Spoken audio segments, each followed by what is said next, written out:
Assalamualaikum warahmatullahi wabarakatuh. Bersama saya Rici Solihin. Kali ini kita akan membahas mengenai bagaimana pembuatan bisnis model kanvas. Nah, apa itu bisnis model kanvas? Bisnis model kanvas adalah suatu tools atau metode untuk membuat perencanaan bisnis yang lebih sederhana. Jadi teman-teman di sini akan melihat ada 9 blok yang teman-teman ini harus isi, dan tentunya tidak diisi dengan secara acak, tetapi bagaimana berurutan. Yang pertama, next. Yang pertama adalah customer segment. Jadi kita harus mengetahui dulu bagaimana atau siapa saja konsumen yang harus kita layani dan apa saja pekerjaan yang mereka ingin selesaikan.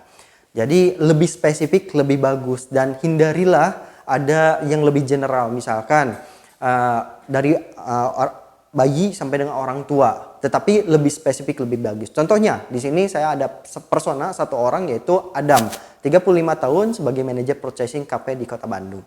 Yang dimana beliau itu mempunyai jobs, pekerjaannya itu ingin mencari supplier yang terpercaya, memastikan kualitas yang bagus, dan juga mendapatkan harga beli yang terbaik. Dan tentunya dia juga ada pains atau kendala yang dihadapi, yaitu terbatasnya informasi supplier, kualitas dan kuantitas yang tidak konsisten, dan juga harga terus berubah atau fluktuatif. Dan terakhir adalah beliau juga punya gains atau harapan yang ingin dicapai, yaitu mengetahui tracking barangnya sudah ada di mana dan juga pilihan produk yang begitu lengkap. Jika dirinci, yang kita isi di blok yang pertama, yaitu yang pertama adalah segmen konsumennya itu hotel, kafe, dan juga restoran premium di Kota Bandung dengan pemakaian yang rutin antara permintaannya 10 sampai dengan 50 kg per hari.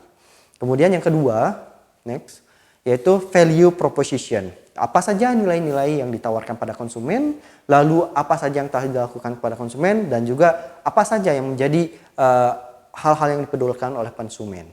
Kita bisa menjawab masalah-masalah melalui pain reliever, yaitu bagaimana tadi Adam punya masalahnya itu sulit menemukan supplier terpercaya. Kita bisa menyediakan supplier atau informasi supplier terpercaya melalui rating-ratingnya. Atau yang kedua, melakukan manajemen kualitas barang. Kemudian yang ketiga adalah dapat melakukan kontrak harga per periode sehingga harga lebih konsisten. Dan tentunya kita juga bisa mengabulkan, di mana Adam ini membutuhkan juga tadi ya harapan-harapan yang dimana dia ingin mengetahui, dan kita bisa menyediakan melalui bisnis ini terjadinya tracking pengiriman barang, kemudian menyediakan lebih daripada 50 list produk sebagai contohnya. Lalu tentunya kita udah tahu pain relievers dan gain creatorsnya, kita bisa menyimpulkannya dalam produk atau layanan yang kita tawarkan berupa apa?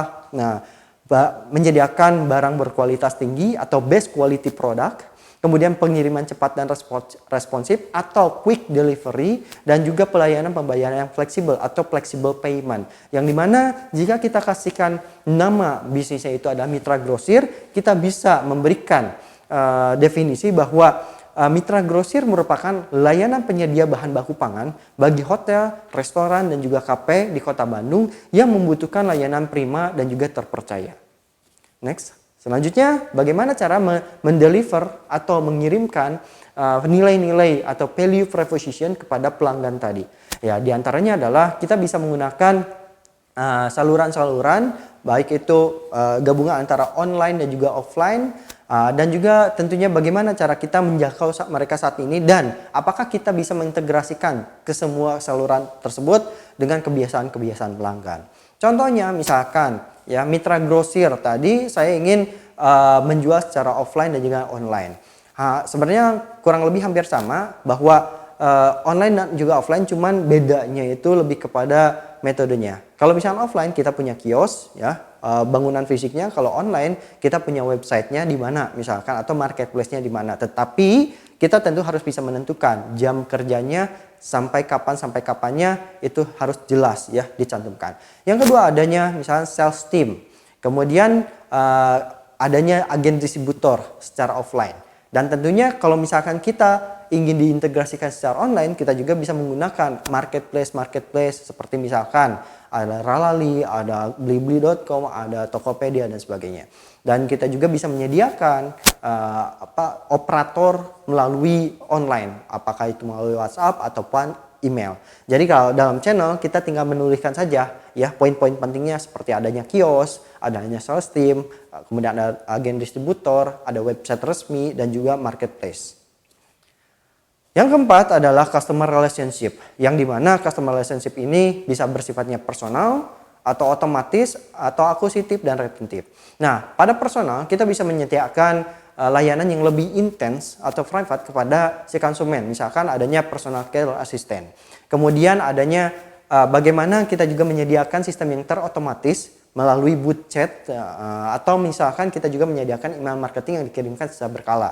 Lalu ada juga akuisitif, bagaimana kita mencari konsumen-konsumen baru dengan apa? Adanya referral supaya orang itu tertarik untuk membeli produk kita. Dan terakhir, bagaimana cara kita bisa menarik konsumen lebih banyak pembelian atau membeli lagi kepada bisnis kita dengan cara membership card atau juga dengan diskon promo.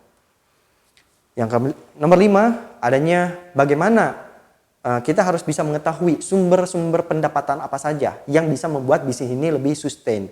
Jadi tidak hanya terpaku pada satu core product, tetapi bagaimana kita juga harus bisa menyediakan berbagai macam alternatif pendapatan. Mulai misalkan penjualan produk utama, kemudian yang kedua misalkan adanya biaya pengemasan, adanya biaya pengiriman, adanya fee penyimpanan stok, adanya biaya parkir, adanya biaya jual pulsa dan sebagainya. Dan itu semakin banyak, semakin rinci dan tentunya harus relevan dengan bisnis yang kita tawarkan.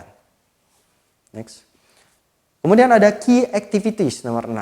Jadi aktivitas-aktivitas kunci apa saja yang perlu kita lakukan dan sesuai dengan core bisnis atau bisnis utama kita. Dan tentunya aktivitas mana yang paling krusial yang harus kita lakukan. Nah, dalam hal ini mitra grosir memiliki beberapa aktivitas, diantaranya karena mereka tidak memproduksi barang tersebut, maka mereka lebih fokus pada penyimpanan stok, menyimpan stok barang. Kemudian bagaimana karena mereka juga hanya mengemas untuk dikirimkan, jadi mengemas barang, kemudian ada branding usaha, brandingnya mitra grosir, kemudian memasarkan produk, melakukan transaksi penjual belian, dan lalu terakhir ada pengiriman pesanan. Nomor 7 ada key resource, apa saja sumber-sumber daya yang mendukung bisnis model tersebut. Ya, lalu apa saja yang paling penting yang perlu dimiliki sehingga ini bisa membedakan antara bisnis ini dengan bisnis yang lainnya. Nah, atau bisa menjadi competitive advantage. Yang pertama bisa jadi misalkan di mitra grosir ini memiliki gudang yang strategis, berada di pusat perbelanjaan yang dimana bisa adanya jaminan keamanan. Ya, dan juga adanya efisiensi biaya operasional karena tidak perlu terlalu banyak hilir mudik ke sana sini. Lalu adanya integrated logistik, bagaimana banyaknya pilihan logistik, adanya layanan pengemasan dan juga pencatatan barang keluar masuk yang lebih tertata dengan baik. Yang nomor 8, adanya key partners. Ini adalah partner-partner kunci yang bisa diajak kerjasama dan jika tidak ada partner ini bisa jadi sangat berpengaruh terhadap bisnis Anda. Nah, contohnya dalam hal ini mitra grosir memiliki mitra dalam hal pengembangan bisnis atau business development. Dan ini karena mitra grosir ini misalkan menjadi tenant dalam pengembangan bisnisnya melalui studpreneur, maka ini adalah salah satu partner kuncinya. Misalkan beliau juga atau si mitra grosir ini juga adalah bagian daripada pengabdian masyarakat di salah satu perguruan tinggi yaitu di Ekuitas, maka Ekuitas melalui lembaga pengabdian masyarakatnya adalah partner kuncinya dan juga misalkan di bawah binaan Kementerian UMKM itu adalah salah satu partner kuncinya juga. Lalu ada juga misalkan partner-partner logistik yang menyediakan pengiriman barang. Misalkan berbagai macam yang sudah bekerja sama ya, dan tentunya ini adalah kunci-kunci daripada mitra yang harus digait gitu. Lalu nomor 9 ada cost structure atau bagaimana struktur biaya yang harus dimiliki oleh mitra grosir. Dan tadi kita sudah mengetahui apa saja key resource-nya atau sumber dayanya, apa saja aktivitas dan juga partner.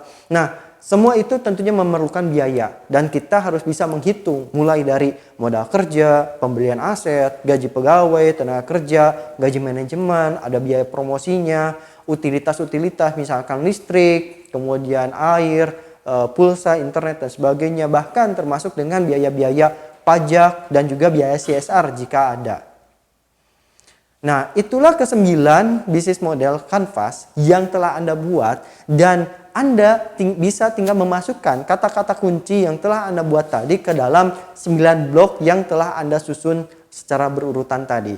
Dan tentunya hanya kata-kata kunci saja. Dan hanya dalam 1 jam saja Anda telah memiliki rencana bisnis yang begitu simpel dan bisa Anda gunakan dalam pengembangan bisnis Anda. Nah, contoh lainnya ada ya, selain tadi ya mitra grosir, ada juga nih bisnis model kanvas dari Goes. Bagaimana ini adalah salah satu misalnya penyediaan sepeda di kota Bandung misalkan, atau bike sharing di kota Bandung. Nah, sekian penjelasan dari saya. Terima kasih. Sampai jumpa di pertemuan berikutnya.